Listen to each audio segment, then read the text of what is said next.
Albin Kurti, Albulena Haxhiu dhe Faton Topalli vazhdojnë të mbeten në arrati. Për të 3 deputetët është lëshuar fletarest. Kurtit e Haxhiu tu janë pastisur edhe shtëpit, por nuk janë gjendur aty.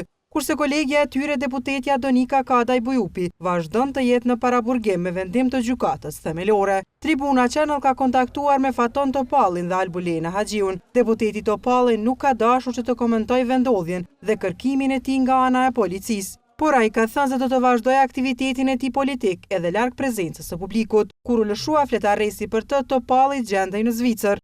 Por ai bashkë dhe me 2 kolegët të tjerë vazhdojnë që çdo ditë të jenë prezent në medje, madje edhe të postojnë çdo ditë në rrjetin social Facebook. Me anë të një kërkimi të lehtë për ata që sadopak e njohin teknologjinë, mund të mësohet vendi nga po bëhej postimi. Por policia e Kosovës ka pasur mundësi që të arrestojë deputetin Kurti në protestën kundër arrestimit të deputetes Donika Kadaj Bujupi. Zëdhënësi i policisë Baki Kelani ka thënë për gazetën Tribuna me 18 nëntor, ditën kur arrestua deputetja Kadaj Bujupi, se policia e Kosovës në bazë të vlerësimeve do të gjejë momentin e duhur për arrestimin e deputetit Kurti dhe të tjerëve.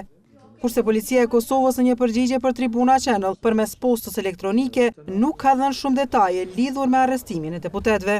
Policia është në realizim e sipër të fletaresteve. Në momentin kur do të takohen të njëjtit, do të sillen në prokurori. Të gjitha informacionet relevante janë duke u përdorur në funksion të realizimit të detyrave dhe autorizimeve ligjore, thuhet në emailin e policisë dërguar televizionit. Por ekspertë të sigurisë në vend thonë se policia nuk ka arrestuar deri më tani deputetët, nga se mund të eskalojë situata. Drizan Shala, ekspert i sigurisë, ka thënë se arrestimi i deputetëve mund të përdoret si formë kundër pushtetit, por ai mendon se deputetët duhet u përgjigjen organeve të drejtësisë. Policia janë vetëm zbatues të atyre rrëmesave të cilat lëshojnë organet kompetente që është prokuroria, e cilat duhet vetëm të bëhet zbatimi i tyre. Policia do të gjejë momentin e duhur, si mos videt e ndonjë eskalim që do t'i kemë pasojë të dy anshëm, sikurse nga ana e policëve, por ashtu nga ana e protestuesve.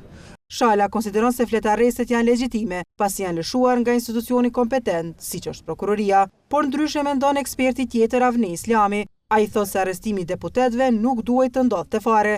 Islami konsideron se veçanërisht arrestimi i deputetit Kurti dhe komandantëve të UÇK-s përfundimisht do të sillte trazira në Kosovë dhe si të tilla nuk do të dinte askush se ka do të na shpinte kjo gjendje.